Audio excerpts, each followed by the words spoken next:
आप सभी को जय मसीह की। हमारा ये वीडियो मसीहियों को बाइबल सिखाने के लिए है। किसी अन्य धर्म की आलोचना करना हमारा उद्देश्य नहीं है। इस वीडियो के द्वारा प्रभु के दास शंकर भैया ने बताया है कि एक मनुष्य के ऊपर में परमेश्वर के क्या उपकार हैं, जिसे जानकर आपकी आंखों में आंसू आ जाएंगे और आप परमेश्वर के हृदय को देखेंगे कि एक मनुष्य की कितनी वो चिंता करता है। इस वीडियो को अंत तक देखें और आशीषित हो जाएं। अगर आप हमारे चैनल पर नए हैं तो इस चैनल को सब्सक्राइब करें, बेल आइकन को दबा दें और हमारे परिवार का सदस्य बन जाएं और इस वीडियो को अंत तक देखें ताकि आप भी आशीषित हो पाएँ और परमेश्वर की नाम की महिमा कर पाएँ। आइए वीडियो के द्वारा प्रभु के दास को सुनते हैं। और परमेश्वर को मैं भी नहीं जानता था। मैं भी एक सौ परिवार से प्रभु को जाना, प्रभु यीशु मसीह को जाना, पवित्र आत्मा को जाना, कि मैं भी नहीं जानता था कि परमेश्वर जीवित है या परमेश्वर पवित्र है या यीशु मसीह परमेश्वर है। इसको मैं नहीं जानता था। मैं भी सोचता था कि यीशु मसीह कहने से ही ईसाइयों का ईश्वर है, विदेशी धर्म है, विदेशी का विदेशों का भगवान है, इसको हमको नहीं मानना है। और ये सारी बातें, बहुत सी बातें थी। या बाइबल कहने से मैं सोचता था कि ईसाइयों की पुस्तक है, इसको हमको नहीं पढ़ना है। परंतु परमेश्वर की दया हुई, अनुग्रह हुआ और उसने मुझ पापी पर भी दया किया, अनुग्रह की अपने पास बुलाया, अपने संगति में लाया और इस वचन के माध्यम से परमेश्वर ने उस सत्य की पहचान कराया और उस सत्य को मैं पहचान पाया कि सत्य केवल प्रभु यीशु मसीह है, जिसके पीछे चलने से हमको अनंत जीवन मिल सकता है। और सारी बातों के लिए मैं परमेश्वर का धन्यवाद करता हूँ। और प्रभु के वचन में जैसे बहुत सी बातों को हम जानते हैं कि बहुत से आशीषों को हम गिनाते हैं, या बहुत से हम सोचते हैं कि उपकारों को हम गिनाते हैं, या बहुत से चीज़ को हम परमेश्वर को उपकार या आशीष समझते हैं। परंतु वास्तव में परमेश्वर को उपकार क्या है ना? परमेश्वर हमारे जीवन में क्या उपकार करना चाहता है, या मनुष्य के जीवन में परमेश्वर ने क्या उपकार किया है, या मनुष्य जाति के लिए परमेश्वर ने क्या उपकार की योजना बनाई, इन सारी बातों को परमेश्वर हमको बताना चाहता है। क्योंकि जिसको आज हम उपकार समझ रहे हैं वो सब लोगों के लिए है ना? परमेश्वर सब लोगों के लिए पानी बरसाता है, सबके लिए सूर्योदय करता है, सबको जीवन दे रहा है, सबको श्वास दे रहा है, सबकी आवश्यकताओं को परमेश्वर क्या कर रहा है? पूरा कर रहा है। परंतु परमेश्वर कि जो उपकार हमारे जीवन में हुआ है वो उपकार क्या है, या जो उपकार परमेश्वर ने हमारे जीवन में किया है वो उपकार क्या है ना? उस वचन से हमको उन बातों को देखना है जो पवित्र शास्त्र में परमेश्वर ने अपने वचन में हमको लिख कर दिया है, ताकि उस उपकार को हम प्राप्त करें, उस उपकार के हम भागी बने और अपने जीवन को स्वर्ग के राज्य के लिए सुरक्षित कर लें। तो परमेश्वर हमारे की सहायता अगुवाई करें। हम प्रभु के पवित्र शास्त्र से, है ना, क्योंकि पवित्र शास्त्र है, इसको है ना, जब हम पढ़ते हैं इसमें लिखा है पवित्र शास्त्र, है ना, और ये हमको क्या बनाता है? पवित्र बनाता है। जब इस पवित्र शास्त्र की बातों को जो हम पढ़ते हैं, सुनते हैं, इस पर विश्वास करते हैं, इसको अमल करते हैं, इसको ग्रहण करते हैं, तो निश्चय ये पवित्र शास्त्र हमको क्या बनाता है? पवित्र बनाता है। क्योंकि मेरा और आपका परमेश्वर पवित्र है, महापवित्र परमेश्वर है। और इसलिए परमेश्वर ने अपने पवित्र वचन को इस पवित्र शास्त्र में क्या किया? हमको दिया है, ताकि इस पवित्र शास्त्र को हम पढ़ें, सुने, विश्वास करें, ग्रहण करें और पवित्र बनकर हम उस पवित्र स्थान के भागी बन सकें। तो परमेश्वर हमारे की सहायता करें। और प्रभु के वचन से देखेंगे यशायाह 63 अध्याय उसका 7 और 8 पद में पढ़ेंगे हम लोग।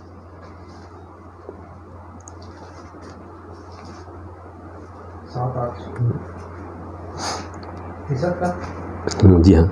जिसको उपकार यहोवा ने हम लोगों का किया, अर्थात इज़राइल के घराने पर दया और अत्यंत करुणा करके उसने हमसे जितनी भलाई की, उस सब के अनुसार मैं यहोवा की करुणामय कामों का वर्णन और उसका गुणगान करूँगा।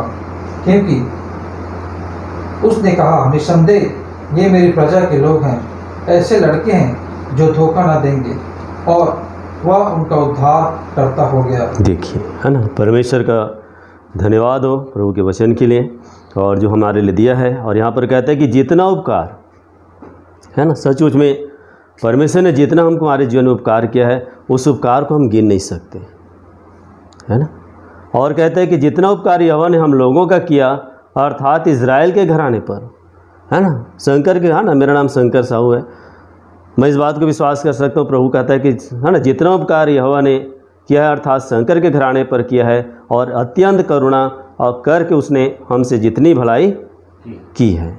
देखिए, है ना, अत्यंत करुणा करके, क्योंकि करुणामयी परमेश्वर है, वो तरस खाने वाला परमेश्वर है ना, हमारे लिए दुखी होने वाला परमेश्वर है, वो हमारा पिता है, हमारा सिरजनहार है, उसने हमको रचा है, हमको बनाया है, इसलिए परमेश्वर हम पर करुणा करता है, इसलिए हम पर दया करता है, हमको तरस खाता है, और इसलिए कहता है कि इज़राइल के घराने पर दया और अत्यंत करुणा करके उसने हमसे जितनी भलाई की है।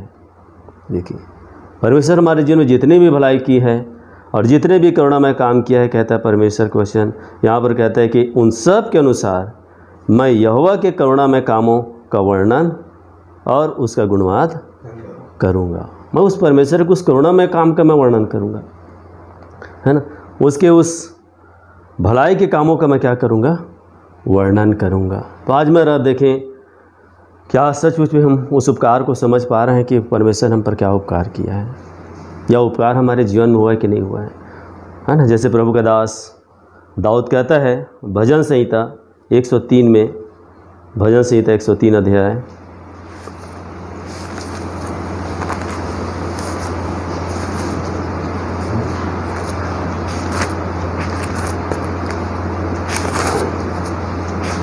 उसका 2 पद को पहले पढ़ेंगे।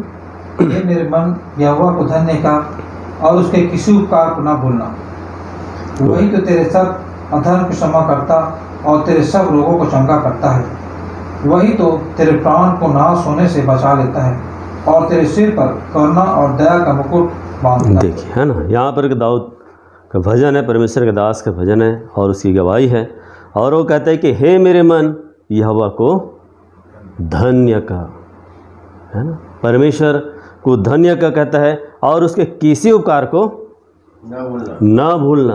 देखिए, है ना, दाऊद उन हर एक बातों को हम वचन से जानते हैं कि जब वो भेड़ चराने जाता था, है ना, जंगलों में जो भेड़ को चराता था, और परमेश्वर का आश्चर्यकर्म उसके जीवन में था, परमेश्वर के उपकार को अपने जीवन में देखता था और उस कामों को वो कभी नहीं भूलता था वो, है ना।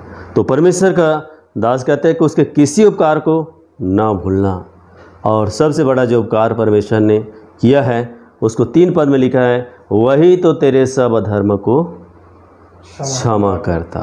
देखिए, मेरे और आपके अधर्म की क्षमा के लिए, मेरे और आपके पापों की क्षमा के लिए परमेश्वर ने अपने इकलौते पुत्र को बलिदान किया।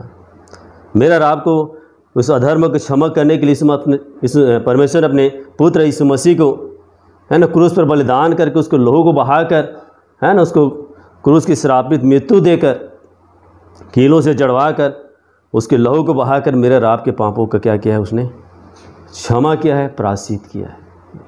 तो ये उपकार परमेश्वर का वचन कहता है कि ये उपकार आज मेरे जीवन में हुआ कि नहीं हुआ, है ना, ये उपकार को मैंने अपने जीवन में लिया है कि नहीं लिया है, या उस उपकार को मैंने अपने जीवन में, अपने घराने में प्राप्त किया है कि नहीं किया है ना। क्योंकि परमेश्वर के दास ने कहा यशायाह में कि जितना उपकार उसने हम पर किया है, अर्थात इज़राइल के घराने पर किया है, मतलब हम पर और हमारे घराने पर, मुझ पर और मेरे घराने पर परमेश्वर के उपकार को देखना है कि क्या आज मेरे और मेरे घराने के लोगों का अधर्म क्षमा हुआ है कि नहीं हुआ, क्या उन्होंने उस अधर्म से क्षमा और छुटकारे को प्राप्त किया है कि नहीं किया है। क्योंकि परमेश्वर के वचन कहते हैं कि मनुष्य माँ के गर्भ से पापी और अपराधी है, और मनुष्य पाप और अपराध में क्या कर रहे हैं, जीवन व्यतीत कर रहे हैं, और पाप अपराध में जीवन व्यतीत करके एक पापी और अपराधी जीवन को लेकर, नाम को लेकर, स्वभाव को लेकर एक मनुष्य इस संसार से क्या हो जा रहा है, चला जा रहा है। और जिसको हर मनुष्य, हर धर्म, हर समुदाय, हर जाति के लोग जानते हैं कि पापी की जगह नरक है। परंतु हम इस संसार से देखें, क्या हम अपने अधर्म से, क्या हम अपने पाप से क्षमा और छुटकारे को प्राप्त किए? क्या हमारा तप, हमारा जप, हमारा दान दक्षिणा, है ना, हमारा मंदिर जाना, चर्च जाना, गुरुद्वारा जाना, मस्जिद जाना, या और भी जितने जहाँ हम जाकर सोचते हैं कि यहाँ परमेश्वर है, या उस स्थान में जाकर हम सोचते हैं कि हमारे अधर्म क्या हो गए, क्षमा हो गए, परंतु अपने स्वभाव से देखें, अपने चाल चलन से देखें, क्योंकि मैं अपने स्वभाव से मैं जान सकता हूँ कि मेरे अधर्म क्षमा हुए या नहीं हुए हैं, है ना। मेरे आसपास वाले जान सकते हैं कि पहले तो भाई ये ऐसा करता था, आज इसका जीवन ऐसा है। ये बात बात में पहले गाली बकता था, बात बात में झूठ बोलता था, बात बात में लालच करता था, बात बात में निंदा करता था, है ना। बात बात में ये इसकी नाना प्रकार की इसकी बुराइयाँ इसके जीवन में थी, परंतु आज इसका जीवन क्या हो चुका है, बदल चुका है, क्योंकि यीशु मसीह ने इसके अधर्म को क्या किया है, क्षमा किया है। देखिए, तो परमेश्वर का वचन यहाँ पर कहता है कि प्रभु दास कहता है कि वही तो तेरे सब अधर्म को क्षमा करता। सब अधर्म को परमेश्वर पूरा छुटकारा देने वाला परमेश्वर है। परमेश्वर के पास ही नहीं कि भाई 2 बुराई छोड़ दिए और 1 बुराई चल जाएगा, है ना। बहुत से लोग बोलते कि अरे ब्रदर है ना, शराब पीना छोड़ दिया है, परंतु और शराब तो छोड़ दिए, सिगरेट छोड़ दिए, झूठ बोलना छोड़े, गाली देना छोड़े, टीवी देखना छोड़े, है ना, लालच करना छोड़े, मतलब ऐसी बुराइयां आप देखेंगे। इसलिए दाऊद कहता है, परमेश्वर का दास दाऊद कहता है कि मेरी बुराई, मेरे पाप क्या हैं, अनगिनत हैं, है ना। बुराइयां क्या हैं, अनगिनत है, उसको हम गिन नहीं सकते। और परमेश्वर की करुणा भी अनगिनत है। इसलिए परमेश्वर का वचन कहता है कि आज हम देखें कि उपकार जो परमेश्वर ने अपने पुत्र के द्वारा मुझ पापी पर किया है ना। मैं पापी अपराधी जीवन को लेकर चाह रहा था। मैं भी नाना प्रकार के नशे में, बुराइयों में, झूठ में, छल में, कपट में, झूठी रीति रिवाज, जाति और धर्म में बंधा हुआ था, पाप के दलदल में धंसा हुआ था। परंतु यीशु मसीह ने अपने बलवंत और सामर्थ्य हाथ से मुझको वहाँ से निकाला, जहाँ से मैं कभी नहीं निकल सकता था मैं। परंतु यीशु मसीह ने मुझ पर दया किया, मुझ पर उपकार किया, मुझ पापी पर दया किया, और उसने वहाँ से मुझको क्या किया, निकाला, और मेरे अधर्म को, मेरे पाप को अपने लहू से क्या कर दिया, धो दिया, क्षमा कर दिया, है ना। आज हम लोगों के सामने दावे के साथ बोल सकते हैं। लोग हमसे बोलते हैं भाई क्या पहचान या क्या है सर, हम लोग बोलते हैं, दावा से बोलते हैं भाई हम जिस मोहल्ले में रहते हैं, जिस लोगों के बीच में हम रहते थे या रहते हैं आज, उनके बीच में आप जाके पूछ लीजिए। आज प्रभु के दया से 23 साल हो गए हमको प्रभु को जाने में। आप उस मोहल्ले में जहाँ मैं रहता हूँ आप जाके पूछ सकते हैं, क्या भाई इस भाई ने कभी गाली दिया, क्या इस भाई ने किसी से लड़ाई झगड़ा किया, कि इस भाई ने कभी किसी चीज़ का लालच किया, है ना। ये प्रभु की दया है, इसमें मेरा कोई रोल नहीं है। उसकी सामर्थ्य है जो मुझको सामर्थ्य देकर उस बुराई से, उस पाप से क्या करता है, करने से रोकता है, बचाता है, उसकी सामर्थ्य है। इसलिए देखें कि वास्तव में अधर्म की क्षमा अगर हमारा नहीं हुआ आज इस देह में रहते हुए, तो परमेश्वर का वचन कहते हैं कि अधर्मी और पापी तो है ही हो, और पापी अपराधी को कहाँ जाता है, जेल में, है ना। यहाँ भी संसार में हम देखते हैं जो पापी और अपराधी रहते हैं उनको हथकड़ी लगा के क्या किया जाता है, जेल में डाला जाता है। यहाँ की जेल में तो आपको है ना रोटी भी मिल जा रहा है, परिवारों को मिलने का मौका मिल जा रहा है, कोई आके पूछ भी ले रहा है, हाल चाल जान रहा है। परंतु जिस जेल में मेरा और आपको परमेश्वर डालने वाला है, वहाँ कोई भूख है ना, वहाँ रोटी और पानी नहीं मिलेगा, वहाँ कोई लाइट की व्यवस्था नहीं है, है ना। युगानुयुग मनुष्य को वहाँ रोना और दांतों को पीसना पड़ेगा, वहाँ युगानुयुग मनुष्य को चिल्लाना पड़ेगा, रोना पड़ेगा, तड़पना पड़ेगा, परंतु वहाँ कोई उसके पूछने वाला नहीं। इसलिए परमेश्वर ने जो उपकार अपने पुत्र के द्वारा मुझ पापी पर किया, सारे मनुष्य जाति पर किया उसने, कि उस उपकार को मनुष्य समझे, उस उपकार को मनुष्य ग्रहण करे और अपने अधर्म से क्या पाए, क्षमा और छुटकारे को प्राप्त करे। क्योंकि पतरस की पुस्तक में लिखा है, एक वचन देखेंगे,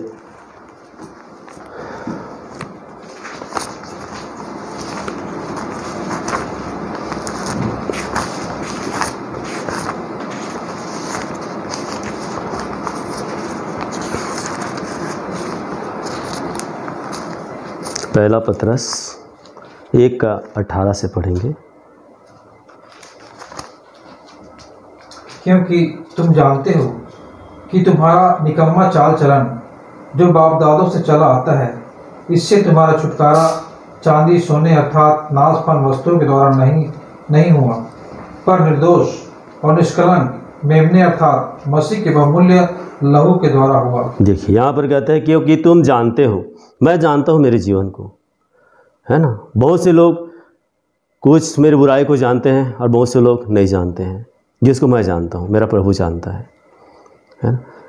बहुत से हम गलती करते हैं, बहुत से बुराई करते हैं, बहुत से पाप करते हैं जो लोगों के सामने दिखता है, और बहुत से बुराई हमारे मन में रहता है ना। बहुत से ऐसे बुरे विचार, बुरे ख्यालात, बुरे सोच बुरे योजनाएं हमारे जीवन में रहता है जिसको मनुष्य नहीं जानता है, या बहुत से हम ऐसे नशा करते हैं जिसको मनुष्य नहीं जानता है, परंतु सब चीज़ को परमेश्वर जानता है। और इसलिए यहाँ पर कहता है कि क्योंकि तुम जानते हो कि तुम्हारा निकम्मा चाल चलन जो बाप दादों से चला आ रहा है। देखिए, निकम्मा चाल चलन जो परमेश्वर के काम का नहीं है, परमेश्वर के राज्य में पहुंचाने वाला जो जीवन नहीं है, स्वभाव नहीं है, और मनुष्य को परमेश्वर का वचन कहता है जो बाप दादों से क्या आ रहा है, चला आ रहा है, उससे तुम्हारा छुटकारा।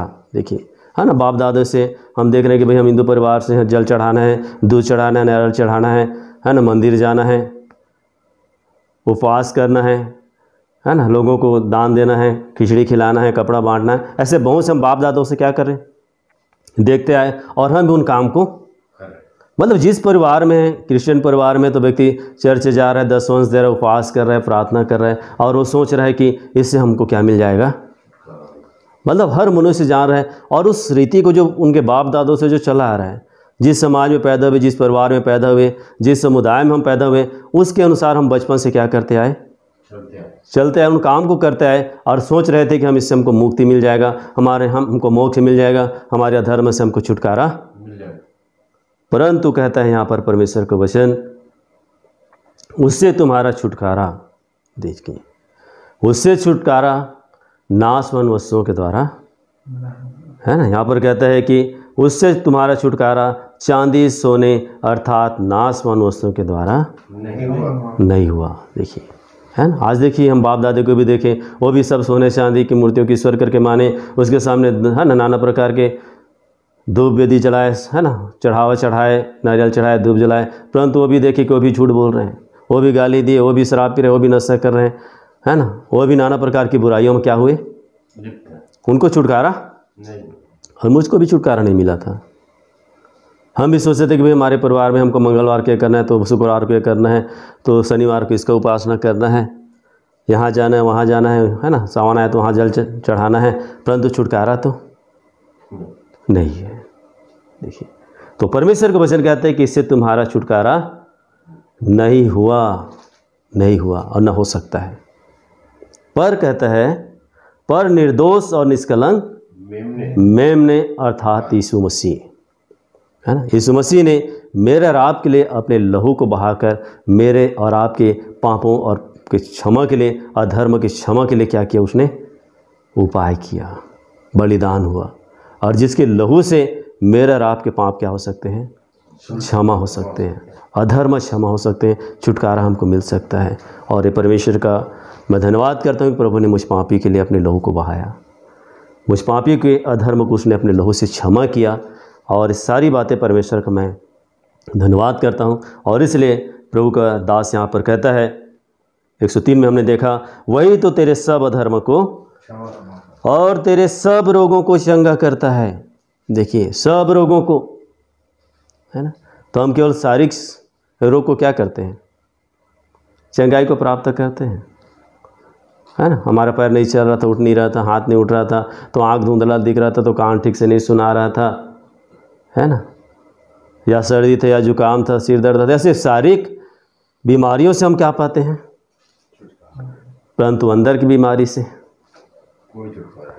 है ना, परमेश्वर का वचन कहता है कि तुम्हारे मन में क्या लगा है, रोग, असाध्य रोग, है ना।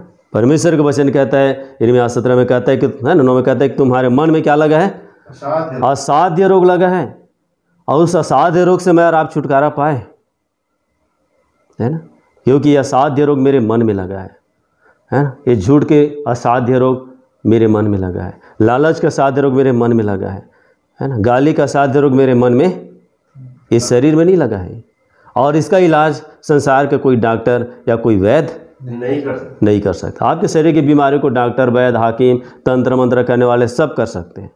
आप एक दवाई, है ना, जाएंगे मेडिकल में, भैया मेरा सिर दर्द कर रहा है, तो आपको एक मेडिसिन देकर क्या कर देगा, ठीक कर देगा, परंतु जो मन में असाध्य रोग लगा है उससे, है ना। तो परमेश्वर का वचन कहता है कि मन में जो असाध्य रोग लगा है, उस असाध्य रोग से, जो बुरी बुरी चिंता, कुदृष्टि, अभिमान, लोभ, मूर्ति पूजा, व्यभिचार, है ना, ये सब मन में जो लगे हुए, है ना, ऐसे बहुत सी रोग है, जो असाध्य रोग हमारे मन में लगा है, कहता है परमेश्वर का वचन, उस असाध्य रोग से यीशु मसीह हमको क्या करता है, और उसी के चंगाई के लिए यीशु मसीह कोड़े खाया, है ना।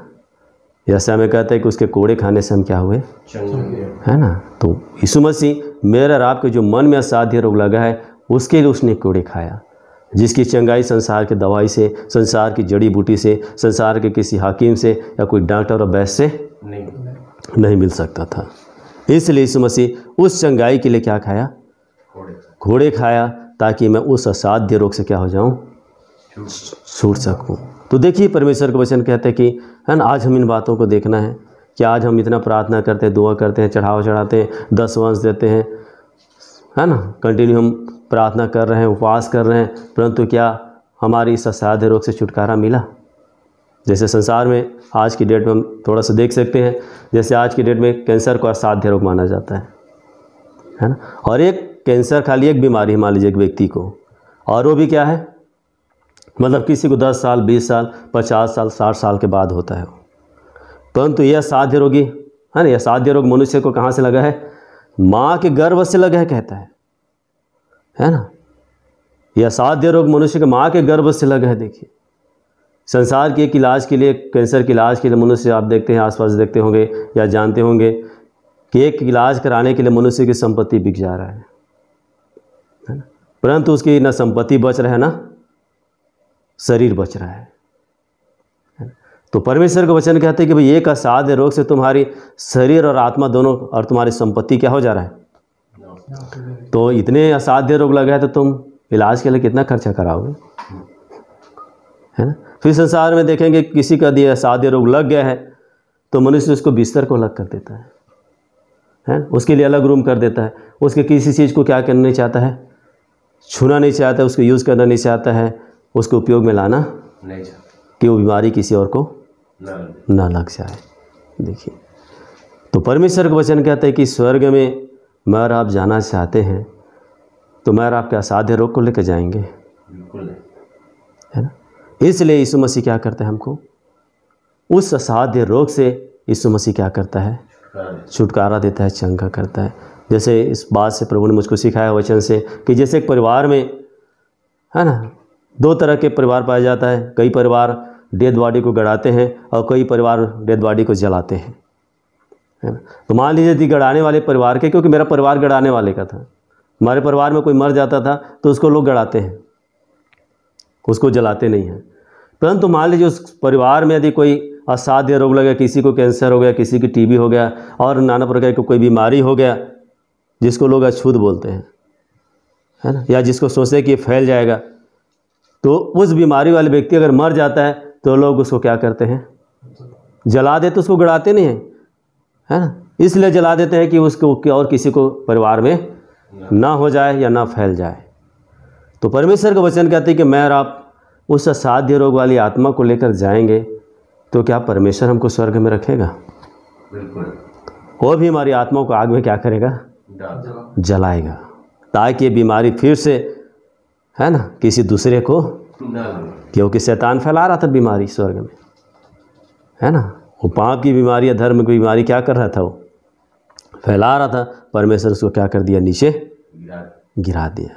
अब इसलिए परमेश्वर फिर दोबारा क्या कर रहा है, यहीं से इनको क्या करो, चंगा करो, ताकि स्वर्ग में बीमारी फिर वहाँ फैलने। ये झूठ छल, है ना, शैतान छल कर रहा था, वहाँ पर धोखा कर रहा था, है ना, घमंड कर रहा था। तो ये सब बीमारी उसके अंदर था और वो क्या करना चाह रहा था स्वर्ग में, परमेश्वर उसको नीचे गिरा दिया। आज मैं और आप देखें, परमेश्वर कहते हैं कि यहीं इन बीमारियों से क्या पा जाओ, छुटकारा पा जाओ, नहीं तो शरीर से आत्मा निकलेगी। उस असाध्य रोग वाली आत्मा को मैं स्वर्ग में ग्रहण मैं आग में जलाऊंगा। तो मैं और आप देखें, परमेश्वर का वचन कहता है कि आज हम इन असाध्य रोगों से छुटकारा पाए कि नहीं पाए। क्या हम इन असाध्य रोगों की चर्चा करते हैं? जैसे प्रभु का दास पौलुस कहता है कि मैं भी पहले निंदा करने वाला था, मैं भी पहले सताने वाला था, मैं भी बाप दादों की रीतियों को मानने वाला था, उनकी व्यवस्थाओं को मानने वाला था, परंतु उसकी दया मुझ पर हुई। देखिए उन उपकारों की क्या कर रहा है, वो चर्चा कर रहा है। वो ये नहीं बोल रहा था भाई मेरे सिर में दर्द हो रहा था तो परमेश्वर ने मुझको चंगा कर दिया। या मेरे पास खाने वाला नहीं था, या पीने के नहीं था, या मेरे पास घर नहीं था तो प्रभु ने मुझको घर दिया, या मेरे पास है ना चलने के लिए गाड़ी नहीं था तो प्रभु मुझको गाड़ी दिया, या मेरे खपरेल का घर था तो परमेश्वर ने मुझको आज क्या दिया, ढलाई वाला घर दे दिया। परमेश्वर बोलता है ये उपकार तो एक दिन क्या हो जाएगा, खत्म हो जाएगा, छूट जाएगा। जो उपकार जिसको तुम गिना रहे हो, ये उपकार को लेकर तुम स्वर्ग नहीं जा सकते, या ये चीज़ें तुमको स्वर्ग नहीं पहुंचा सकती।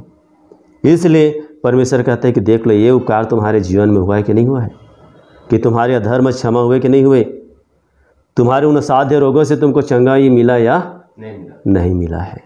देखिए और कहता है आगे, वही तो तेरे सब रोगों को चंगा करता और तेरे प्राण को नाश होने से अर्थात आग में जलने से बचाता है। तो यदि मेरा और आपके अधर्म क्षमा नहीं है, मेरे और आपको उस असाध्य रोगों से छुटकारा नहीं मिले, तो मेरे और आपके प्राण आग में जलने से, भूखे और प्यासे रहने से, आंसू बहाने से, कीड़े कटवाने से, क्योंकि बाइबल में लिखा है कि वहाँ का कीड़ा कभी नहीं मरता है ना, कीड़ा तेरा बिछौना, केचुआ तेरा क्या है, ओढ़ना है।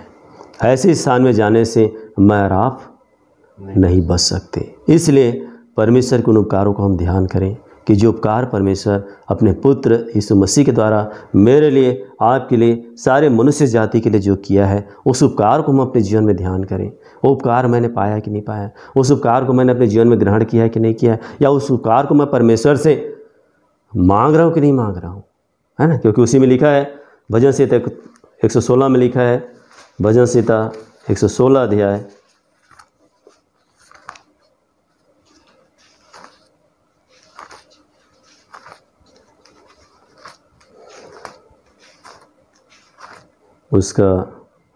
12 पद को पढ़ेंगे। यहोवा ने मेरे जितने उपकार किए हैं उनका बदला मैं उसको क्या दूं। देखिए, यहोवा ने मेरे जितने उपकार किए हैं, यहोवा ने जो मेरे अधर्म को क्षमा किए हैं, यहोवा ने जो मेरा साध्य रोगों को चंगा किया है, उसके बदले में मैं क्या दूं, है ना। एक कैंसर के साध्य रोग के इलाज के लिए हम कुछ नहीं कर पा रहे हैं, है ना। घर संपत्ति जायदाद बिक जा रहा है, तो हमारे तो अनगिनत असाध्य रोग हैं, है ना। एक छूटेगा तो दूसरा साध्य रोग।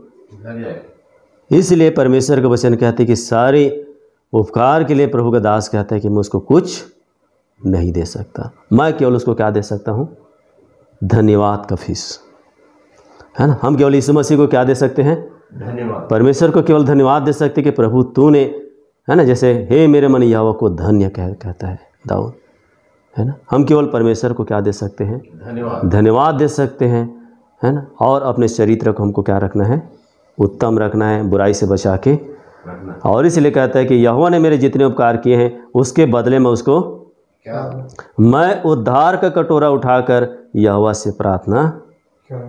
देखिए, है ना, दाऊद कह रहे कि मैं परमेश्वर से उद्धार का कटोरा उठाकर प्रार्थना करूंगा। मैं और आपके सामने किसका कटोरा है, संसार की नाशवान वस्तुओं का, है ना, संसार की और देह की, है ना। हम कटोरा को लेकर क्या करते हैं, परमेश्वर के सामने खड़े रहते। प्रभु सुबह से शाम तक हमारे शरीर और संसार की आवश्यकता है, उसको क्या कर, इसमें पूरा कर, इसमें डालते रहा प्रभु, है ना। उसी के लिए हम क्या कर रहे हैं, परमेश्वर से उसी के लिए प्रार्थना कर रहे हैं। परंतु उद्धार के लिए, छुटकारे के लिए, क्षमा के लिए, उन असाध्य रोगों की चंगाई के लिए हम क्या नहीं कर पा रहे हैं, प्रार्थना नहीं करते हैं। तो परंतु प्रभु का दास कहता है कि मैं उद्धार का कटोरा उठाकर यहोवा से प्रार्थना करूंगा। और कहता है, उसका पढ़ेंगे 7 पद को पढ़ेंगे। हे मेरे प्राण, तू अपने विश्राम स्थान में लौट आ, क्योंकि यहोवा ने तेरा उपकार किया है। देखिए, हे मेरे प्राण, तू अपने विश्राम स्थान में लौट आ। देखिए, प्रभु यीशु मसीह ने कहा कि हे बोझ से दबे हुए लोगों, मेरे पास आओ, मैं तुम्हें विश्राम दूंगा, है ना। यीशु मसीह मेरे और आपका विश्राम का स्थान है, कोई मंदिर, चर्च, गुरुद्वारा, मस्जिद नहीं है। आप देख सकते हैं कि आज क्या आपके जीवन में शांति है, क्या आपके जीवन में अधर्म की क्षमा है, क्या आपने उन असाध्य रोगों से छुटकारा पाया। यीशु मसीह कहता है कि हे मेरे प्राण, तू अपने विश्राम में स्थान में लौट आ, क्योंकि यहोवा ने तेरा क्या किया है, उसने मेरे प्राण पर उपकार किया, मेरी आत्मा पर क्या किया, उसने उपकार किया, जो अधर्म और पाप में सड़ रहा था। जैसे असाध्य रोग लगता है तो शरीर क्या होने लगता है, सड़ने लगता है, गलने लगता है, बदबू आने लगता है। वैसे मेरे जीवन में पाप के अधर्म, पाप की बीमारी, पाप की कोड़, पाप की सारी असाध्य रोग मेरे जीवन को क्या कर रही थी? सड़ा रही थी, गला रही थी। परंतु यीशु मसीह ने उन बातों से छुटकारा दिया और कहता है यदि तेरे प्राण को उपकार किया है तो तू अपने विश्राम स्थान में लौटा। है ना, 10 कोढ़ियों को हम जानते हैं, 10 कोढ़ी यीशु मसीह ने सूत किया, परंतु एक लौट कर क्या हुआ? परमेश्वर के ऊंचे शब्द से बड़ाई करता हुआ लौट के आया। है ना, उसने जान लिया कि जब मेरे जीवन में कोढ़ था तो मेरा समाज, मेरा परिवार, मेरे लोग मुझको क्या कर दिए? गांव से, नगर से बाहर बाइकआउट कर दिए। परंतु परमेश्वर ने मुझ पर दया किया, मुझको इस बीमारी से चंगा करके मुझको इस योग्य बनाया कि मैं परमेश्वर से क्या कर सकूं? मुलाकात कर सकूं, लोगों से मुलाकात कर सकूं, मनुष्यों से मुलाकात कर सकूं जिससे कोई मिलना नहीं चाहता था। है ना, उस व्यक्ति के हम जानते हैं जिसको 12 साल से क्या था? है ना, लहू बहने का रोग था, मतलब असाध्य रोग लगा था उसको। परंतु उस बीमारी से वो कभी चंगाई नहीं पाई, क्योंकि वो अपने सारी संपत्ति वैद्यों के पीछे भी क्या कर चुकी थी? वो खर्च, और लिखा है कि फिर भी वो चंगी नहीं हुई। है ना, परंतु और भी रोगी हो गई थी, मतलब वो मरने की कगार पर थी, कहता है परमेश्वर को से। परंतु उसने विश्वास की यीशु मसीह की चर्चा सुनी और कही कि मैंने, है ना, इसके वस्त्र को छू लूँगी तो क्या हो जाऊँगी? चंगी। और जैसे उसने भीड़ में से यीशु मसीह के वस्त्र को छुआ, लिखा है कि अपने आप में जान गई कि मैं इस बीमारी से क्या हो गई हूँ? चंगी। है ना, मैं भी जानता हूँ कि मेरे भी जीवन में क्या बीमारी था, क्या असाध्य था, रोग था, परंतु यीशु मसीह मुझको क्या दिया? चंगाई। और जब यीशु मसीह ने बोला कि भाई किसने मुझको छुआ है, कि मुझ में से क्या निकला है? सामर्थ। तब वो स्त्री डरती और कांपती हुई कि मेरी कैसी भलाई हुई है, डरती और कांपती हुई यीशु मसीह के चरणों में आई। देखिए, मेरे और आपके जीवन में परमेश्वर भलाई तो करता है, मेरे और आपके जीवन में परमेश्वर उपकार तो करता है, परंतु हम परमेश्वर अर्थात यीशु मसीह के पास आना नहीं चाहते। फिर से हम वही बुराई में, वही समाज, वही जाति, वही रीति, वही विधि, वही परंपरा, है ना, वही मूर्ति, वही नाना प्रकार की बुराइयों में हम क्या करते हैं? अपने जीवन को। और इसलिए यहाँ पर कहता है कि क्योंकि यहोवा ने तेरा जितना उपकार किया है, तूने मेरे प्राण को मृत्यु से, 8 पद में कहता है कि तूने तो मेरे प्राण को मृत्यु से अर्थात मेरी आत्मा को उस दूसरी मृत्यु से अर्थात आग की झील से जाने से क्या किया है? बचा लिया है। तेरे, है ना, मेरी आंखों को आंसू, है ना, क्योंकि जो आग की झील में चले जा रहे हैं, जो अधोलोक और नरक में चले जा रहे हैं, वही गानू क्या बहा रहे हैं? आंसू बहा रहे हैं। है ना, इसलिए कहते हैं कि यदि मेरा और आपका धर्म क्षमा हो गए, मेरा और आपका साध्य रोगों से हमको चंगा मिल गया, तो प्रभु का दास कहता है कि हम, है ना, उस दूसरी मृत्यु से बच जाएंगे। मैं और आप आंखों, हमारे और आपकी आंखें आंसू बहाने से बच गई, कहता है, और मेरे पाँव को ठोकर खाने से बचाया है। क्योंकि परमेश्वर का वचन कहता है कि वो अंधकार, है ना, धलोक क्या है? घोर अंधकार का देश है, कहता है परमेश्वर, जहाँ सब कुछ गड़बड़ ही गड़बड़ है, वहाँ कोई ठीक नहीं है, कहता है। ना वहाँ का रास्ता ठीक है, ना वहाँ का कोई स्थान ठीक है, ना वहाँ के लोग ठीक नहीं हैं, सब गड़बड़ करने वाले यहाँ, और वहाँ भी क्या हो रहा है? सब गड़बड़ वाले वहाँ जाएंगे। इसलिए परमेश्वर का वचन कहते हैं कि देखिए, है ना, घोर अंधकार का देश से, कहता है परमेश्वर का वचन, और वहाँ परमेश्वर कहता है कि तूने मुझको वहाँ ठोकर खाने से मेरे पाँव को क्या कर लिया है? बचा लिया है। क्योंकि मेरा अधर्म मुझको क्या खिलाएगा? ठोकर खिलाएगा। है ना, संसार में हम देख सकते हैं, घर में जब घोर अंधकार हो जाता है, लाइट गुल हो जाता है, बिजली चली जाती है, तो हम, है ना, दीवार या कुर्सी से, या जो घर में जो सामान रहता है, उससे हम क्या करते हैं? ठोकर खाते हैं, टकराते हैं, और उससे हमको पीड़ा होती है। तो परमेश्वर का वचन कहते हैं कि वहाँ का तो, जब जिस घर में हम जबकि कितने सालों से रह रहे हैं, घर के हर एक चीज़ हमको मालूम है कि दरवाज़ा कहाँ है, खिड़की कहाँ है, टेबल दीवान कहाँ है, सब चीज़ हमको मालूम है, फिर भी जब लाइन चली जाती है तो हम क्या खाते हैं उसमें? तो जहाँ तो हम कभी गए नहीं हैं अभी और वहाँ से जैसे ही हम निकलेंगे, क्योंकि वहाँ आग है ना, जैसे एक शरीर से आत्मा निकलेगी, उस आग में पड़ेगी, तपन में पड़ेगी, और लेकिन वहाँ अंधकार है, कहता है परमेश्वर को। और वहाँ से आत्मा क्या करना चाहेगी? बाहर निकलना चाहिए। तो क्या खाएगी फिर? और फिर पीड़ा लगेगी, और उस पीड़ा का कभी इलाज नहीं होगा। वहाँ कोई मरहम पट्टी बांधने वाला नहीं है, कोई वहाँ कोई मलहम लगाने वाला नहीं है, कहता है परमेश्वर को वचन। इसलिए क्योंकि आज हमने इस देह में रहते हुए भी, इस शरीर में रहते हुए अपने मार्गों को हमने क्या नहीं किया? समथर नहीं किया, है ना। मगर परमेश्वर के दास यूहन्ना ने कहा कि उबड़ खाबड़ रास्ते पाड़ दिए जाएं, खाई पाड़ दी जाए, रास्ता क्या किया जाए, सीधा किया जाए, समथर किया जाए, कहता है परमेश्वर का वचन। आज हम जाति पाति का, ऊंच नीच का, अमीर गरीब का, है ना, देश विदेश का, सारी चीज़ों को हमारे जीवन में क्या है, सब हमने रास्ता को क्या बना लिया है, उबड़ खाबड़ बना दिया, खाई बना दिया, ऊंचा बना दिया। परमेश्वर बोलता है तुम यहाँ रास्ता को समथर नहीं बनाए, समथर रास्ते में नहीं चले तो तुमको ऐसे जगह डालूंगा जहाँ का रास्ता समथर और जहाँ पर तुम ठोकर खाओगे। उबड़ खाबड़ रास्ते में चलेंगे तो क्या होते हैं, ठोकर खा के। तो परमेश्वर बोलता है वहाँ का भी रास्ता क्या है, उबड़ खाबड़ है, वहाँ समथर नहीं है, कहता है परमेश्वर को वचन। इसलिए आज मैं और आप इन बातों को ध्यान करें। इसलिए प्रभु के दास कहता है कि और मेरे पाँव को ठोकर खाने से बचाया है। देखिए, तो आज मैं और आप देखें, ये उपकार परमेश्वर हर मनुष्य के जीवन में करना चाहता है कि वो सब मनुष्य से क्या रखता है, प्रेम रखता है। सबके जीवन में परमेश्वर ने उपकार किया है, परंतु उस उपकार को हम अपने जीवन में लेना नहीं चाहते, या उपकार किया है तो उस उपकार को हम क्या हो जाते हैं, भूल जाते हैं। इसलिए दाऊद कहता है कि हे मेरे मन यहोवा को धन्य का और उसके किसी उपकार को नहीं भूलना है। ये उपकार हमारा समाज, हमारे जाति नहीं कर सकता, है ना। हमारी जाति और समाज हमारे अधर्म को ढूंढते रहता है ना, बुराई को ढूंढते रहता है कि भाई ये अधर्म करे, बुराई करे तो इसको क्या किया जाए, दंडित किया जाए, इसको समाज से निकाला जाए, है ना, इसको जुर्माना लिया जाए इससे। देखिए, परंतु यीशु मसीह मेरे और आपको धर्म क्षमा करने के लिए खुद बलिदान हो गया, खुद अपने लोगों को बहाया ताकि मेरा और आपका धर्म क्षमा हो सके। मेरा और आपके लिए कोड़े खाया कि मेरे और आपको उस असाध्य रोग से चंगाई मिल सके और मेरे प्राण नाश होने से बच सके। तो आज देखिए इन कामों का, है ना, जैसे हमें कहता है जितना उपकार यहोवा ने हम लोगों का किया, अर्थात इजराइल के घराने पर दया और अत्यंत करुणा करके उसने हमसे जितनी भलाई की, उस सब के अनुसार मैं यहोवा के करुणामय कामों का वर्णन और उसका गुणवाद करूँगा, है ना। हे हम, है ना, पर जब, है ना, परमेश्वर का दास कहता है कि हे मेरे परमेश्वर मैं तुझको सराहूँगा और सर्वदा तेरे नाम की स्तुति करता रहूँगा, और जो आश्चर्य का तूने किया है उसी का वर्णन मैं सर्वदा करता रहूँगा। तो आज देखिए मनुष्य शरीर और संसार के कामों का क्या कर रहा है, वर्णन कर रहा है, या शरीर की चंगाई का वर्णन कर रहा है कि, है ना, परंतु आत्मिक जो असाध्य रोग लगा है उस असाध्य रोगी की चंगाई का नहीं कर, क्योंकि उससे छुटकारा नहीं, भाई जिससे आपको छुटकारा मिलेगा उसी की तो आप चर्चा करेंगे। इसलिए यहाँ पर कहता है कि मैं उसी का वर्णन करूँगा, क्योंकि उसने कहा निस्संदेह मेरी प्रजा के लोग हैं और ऐसे लड़के जो धोखा।